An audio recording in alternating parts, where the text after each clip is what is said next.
नमस्कार दोस्तों, आप सभी का स्वागत करता हूं ओनली आईएएस में। आज हम लोग अपने सुप्रीम कोर्ट के जजमेंट की सीरीज को आगे बढ़ाते हुए अगले केस पे बात करेंगे, जिसका नाम है DC Wadhwa and others versus state of Bihar and others. देखिए, इस केस को जानने से पहले हम लोग ये जानेंगे जो प्रेसिडेंट की पावर है ऑर्डिनेंस लाने में और जो गवर्नर की पावर है ऑर्डिनेंस लाने में, उसको जानेंगे हम। देखिए, ऑर्डिनेंस जो होता है वो एक टेम्परेरी लॉ होता है और वो इमीडिएट एक्शन लेने के लिए होता है एक तरीके से। ठीक है, देखिए, अगर प्रेसिडेंट की बात करें तो ऑर्डिनेंस प्रेसिडेंट तब ला सकता है जब कोई एक हाउस सेशन में नहीं है। सेम यही अप्लाई होता है गवर्नर के साथ भी।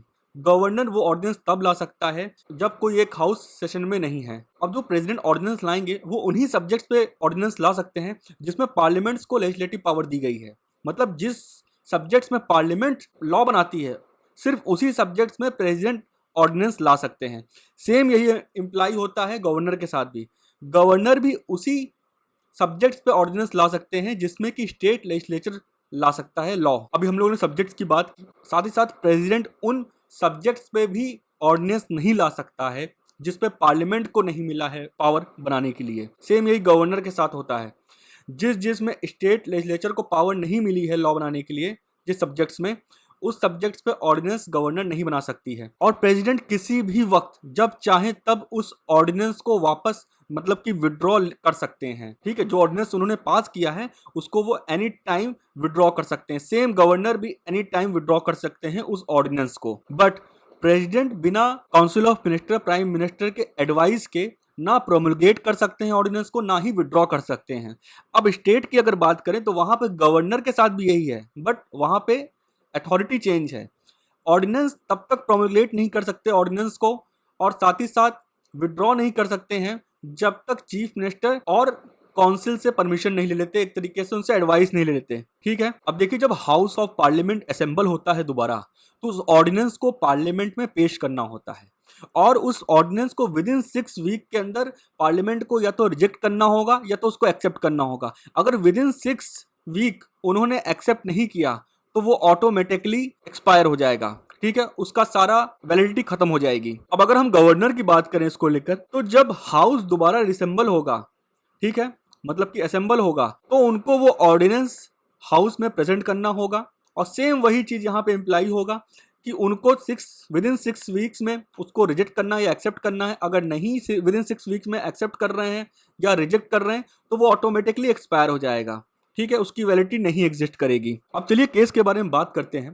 देखिए, केस अगर हम लोग शॉर्ट में समझें, इसका कॉन्टेक्स्ट ये था कि बिहार में जो गवर्नर थे वो कॉन्टिन्यूसली सेम ऑर्डिनेंस को, उन्होंने 3 ऑर्डिनेंस पास किया था, कॉन्टिन्यूसली वो सेम ऑर्डिनेंस को री इम्प्लीमेंट कर रहे थे बार बार, मतलब इनडेफिनाइट पीरियड के लिए कर रहे थे। तो वही क्वेश्चन किया गया कुछ लोगों के द्वारा कि आप एक लिमिटेड पीरियड के लिए कर सकते हैं, आप बार बार उसी ऑर्डिनेंस को कैसे ला सकते। यही क्वेश्चन उठा कि जो बार बार गवर्नर के पास पावर है ये ऑर्डिनेंस पास करने की, तो इसकी क्या वैलिडिटी है, क्या ये इनडेफिनेट पीरियड के लिए कर सकते हैं। अब देखिए, जो इसमें कॉन्स्टिट्यूशनल और लेजिस्लेटिव प्रोविजन इन्वॉल्व है वो आपका आर्टिकल 123 है, जिसको हम लोग पहले ही डिस्कस कर चुके हैं, जिसमें कि प्रेसिडेंट का बताया गया है कि उनके पास पावर है एक इमीडिएटली नेसेसरी स्टेप लेने के लिए, प्रोमोगेट कर सकते हैं ऑर्डिनेंस को अगर रिक्वायर्ड है। और साथ ही साथ आर्टिकल 213 में बताया गया है गवर्नर के बारे में कि गवर्नर भी ऑर्डिनेंस इशू कर सकते हैं अगर कोई ऐसे सर्कमस्टांसेस आते हैं। तो ये दोनों प्रोविजन इसमें इन्वॉल्व हैं। चलिए केस के बारे में बात करते हैं कि जजमेंट इसका आया क्या, क्योंकि ये क्वेश्चन उठा कोर्ट में कि इनडेफिनेट पीरियड के लिए ऐसे वो गवर्नर कब तक ऑर्डिनेंस को दोबारा इंप्लीमेंट कर सकते हैं, एक उसको हाउस में प्रेजेंट ना करके वो बार बार उसको अपनी तरफ से ऑर्डिनेंस को पेश कर रहे हैं। ठीक है, चलिए जानते हैं सुप्रीम कोर्ट का इस पर क्या जजमेंट आया। अब सुप्रीम कोर्ट ने यह बोला कि गवर्नर बार बार इस तरीके से सेम ऑर्डिनेंस को प्रोमोगेट नहीं कर सकते हैं, क्योंकि इस तरीके से जो लेजिस्लेचर की पावर है लॉ बनाने की, उसको कहीं ना कहीं वो छीनने की कोशिश कर रहे हैं। जब ये पावर लेजिस्लेटिव असेंबली को दी गई है तो आप बार बार सेम लॉ को कैसे प्रोमोगेट कर सकते हैं, ये पावर तो उनके पास है ना। क्योंकि इस तरीके से लगातार अगर वो प्रोमोगेट करते रहेंगे और लेजिस्लेटिव असेंबली को ये मौका नहीं दिया जाएगा, क्योंकि ये तो कॉन्स्टिट्यूशन खिलाफ हो जाएगा। क्योंकि संविधान में ये खुद लिखा है कि लॉ बनाने का जो अधिकार है वो लेजिस्लेटिव असेंबली को है, वो हाउस को है। सुप्रीम कोर्ट ने बोला ये कि जो प्रोमोगेट पावर मिली है उनको प्रोमोगेट करने का ऑर्डिनेंस का, ये एक एक्स्ट्रा ऑर्डिनरी सिचुएशन में यूज कर सकते हैं, ना कि अपने पॉलिटिकल इंटरेस्ट के लिए। ठीक है, क्या होता है कि जो गवर्नर हमारा होते हैं वो अपॉइंट होते हैं सेंट्रल गवर्नमेंट के द्वारा। तो कई कई बार हमको देखता है मैल प्रैक्टिस देखने को मिलती है कि सेंट्रल गवर्नमेंट का इन्फ्लुएंस होता है गवर्नर के ऊपर, सो डैट कि वो कंट्रोल कर सकें उस स्टेट को। तो सुप्रीम कोर्ट ने वही बोला कि आप जो आपको पावर मिली है ऑर्डिनेंस को प्रॉमगुलेट करने की, इसको आप एक एक्स्ट्रा ऑर्डिनरी सिचुएशन में कर सकते हैं, ना कि एक पॉलिटिकल इंटरेस्ट के लिए अपने। ठीक है। साथ ही साथ उन्होंने ये भी बोला, देखिए क्या होता है कि जो एक्स्ट्रा ऑर्डिनरी सिचुएशन मैंने आपको बताई है ना, तो मतलब गवर्नर का सेटिस्फैक्शन होना बहुत जरूरी है कि उनको अगर ये लगता है सिचुएशन ऐसी है कि मुझे ये ऑर्डिनेंस पास करना चाहिए, प्रोमगुलेट करना चाहिए, तो अगर वो सेटिस्फाई हैं तो वो इसको प्रोमगुलेट कर सकते हैं। अब कोर्ट ने वही बोला कि जो गवर्नर का सेटिस्फैक्शन है इसको आप क्वेश्चन नहीं कर सकते हैं, ये जुडिशियल रिव्यू के एम्बिट में नहीं आएगा। मतलब कि मान लीजिए कोई जनता में से उठ के बोलता है, जो गवर्नर रीजन दे रहे हैं ये कि इस रीजन के कारण इन्होंने पर्टिकुलर ऑर्डिनेंस पास किया है, ये मुझे नहीं लगता कि सेटिस्फाई कर रहा है, ये इररेलेवेंट है, तो वो उनका खुद का सेटिस्फैक्शन है, वो सेटिस्फाई है उस रीजन सर्कमस्टांसेस से, तो उसको जुडिशियल रिव्यू के एम्बिट से एक्सक्लूड किया गया है, उसके अंदर नहीं आएगा। ठीक है। चलिए अब जजमेंट के इम्पैक्ट की बात करते हैं हम लोग। अब देखिए सुप्रीम कोर्ट ने बोला जैसे कि वो बार बार एक ही ऑर्डिनेंस को प्रोमगुलेट नहीं कर सकते हैं, तो इससे क्या हुआ कि कोर्ट ने एक बैलेंस क्रिएट किया एग्जीक्यूटिव के बीच में और लेजिस्लेचर के बीच में। एग्जीक्यूटिव से आपका मतलब हुआ कि गवर्नर, और लेजिस्लेचर मतलब कि आपके जो एमएलए वगैरह हुए। तो ये बैलेंस क्रिएट किया कि भैया आप गवर्नर को बोला कि बार बार आप एक सेम ऑर्डिनेंस को प्रोमगुलेट नहीं कर सकते हैं और लेजिस्लेचर की पावर नहीं छीन सकते। तो इस तरीके से सुप्रीम कोर्ट ने इस पावर को बैलेंस किया दोनों के बीच में। अब A K. Roy versus Union of India 1982 case में भी बोला, सुप्रीम कोर्ट ने बोला कि जो प्रेसिडेंट की ऑर्डिनेंस बनाने की पावर है उसको हम जुडिशियल रिव्यू के बाहर नहीं रखेंगे, वो जुडिशियल रिव्यू के एम्बिट में ही आएगा। ठीक है। और Venkata Reddy versus state of Andhra Pradesh case में बोला सुप्रीम कोर्ट ने कि जो सेटिस्फैक्शन, अभी जैसा कि हम लोग ने बात किया था डीसी वाधवा केस में, कि सुप्रीम कोर्ट ने बोला कि जो गवर्नर का सेटिस्फैक्शन होगा ऑर्डिनेंस बनाने में वो क्वेश्चनेबल नहीं होगा, जुडिशियल रिव्यू के एम्बिट में नहीं आएगा।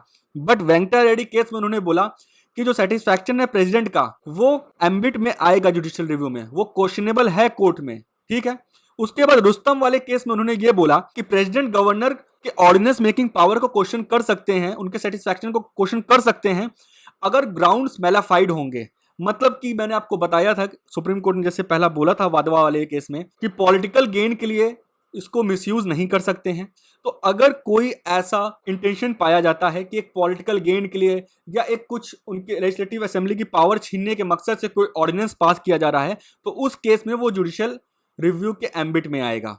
ठीक है। अब देखिए Krishna Kumar Singh versus state of Bihar case में भी सेम सुप्रीम कोर्ट ने यही बोला कि गवर्नर और जो प्रेसिडेंट की पावर है ऑर्डिनेंस बनाने की, प्रोमगुलेट करने की, वो जुडिशियल रिव्यू के एम्बिट में आएगा। इन ऑल टोटल शॉर्ट आप ये जान लीजिए कि जो भी प्रोमगुलेट करेंगे ऑर्डिनेंस, वो जो भी सेटिस्फैक्शन से करेंगे वो जुडिशियल रिव्यू के एम्बिट में आएगा। मेन इसकी कंक्लूजन यही निकलता है कि ऑर्डिनेंस मेकिंग पावर और जो उनका सेटिस्फैक्शन है वो जुडिशियल रिव्यू के एम्बिट में आता है। ठीक है। इसको आप ध्यान रखिएगा, मोस्ट इंपॉर्टेंट यही है पूरे केस में। देखिए हम लोगों का एक कोर्स लॉन्च हुआ है प्रारंभ, जिसमें कि हम 3 वे में अपने कोर्स को कवर करेंगे।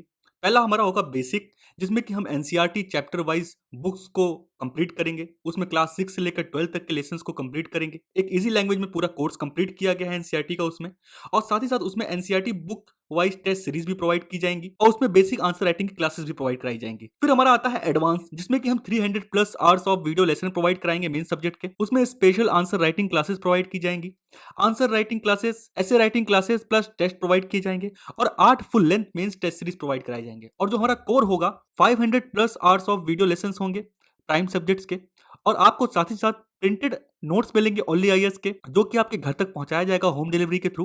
और इसमें सीसैट की क्लासेस होंगी जो कि आपके हर संडे को कंडक्ट की जाएंगी, और आपको प्रीलिम्स की टेस्ट सीरीज भी प्रोवाइड कराई जाएगी, सो दैट कि ये पूरा जो आप कोर्स कंप्लीट करेंगे अपने आप को एनालाइज कर पाएं कि आप कितनी आपकी तैयारी हुई है और कितनी बची है, और उसके बाद आप एनालाइज करके अपने आप को रिव्यू करके नई प्लानिंग जनरेट करें उसके अकॉर्डिंग, और अपने एग्जाम के लिए उस प्रकार तैयारी करें। ठीक है। इसको आप जल्दी से एनरोल कर लीजिए। आप लोग ओनली आईएएस का टेलीग्राम चैनल ज्वाइन कर लीजिए, सो दैट कि आपको कोई भी रिक्वायर्ड मटेरियल वहां से चाहिए होगा आपको इजीली मिल जाएगा, चाहे वो यूपीएससी से रिलेटेड हो, चाहे स्टेट पीसीएस से रिलेटेड हो, जो भी रिक्वायर्ड मटेरियल होगा वहां से इजीली मिल जाएगा। द हिंदू एडिटोरियल का जो भी वीडियो आती है उसकी पीपीटी पीडीएफ वहां आपको इजीली मिल जाएगी, प्रीलिम बूस्टर की पीडीएफ इजीली मिल जाएंगी, और अन्य जो यूट्यूब में वीडियो आती है उसकी भी पीडीएफ आपको टेलीग्राम चैनल से इजीली मिल जाएंगी। और कोई भी वीडियोस अगर अपलोड होती है तो उसकी कंटिन्यूअसली आपको नोटिफिकेशन मिलती रहेगी। इजीली आपको पता चल जाएगा कि कौन सी वीडियो आपके लिए आई है और किस वीडियो को आप देख सकते हैं।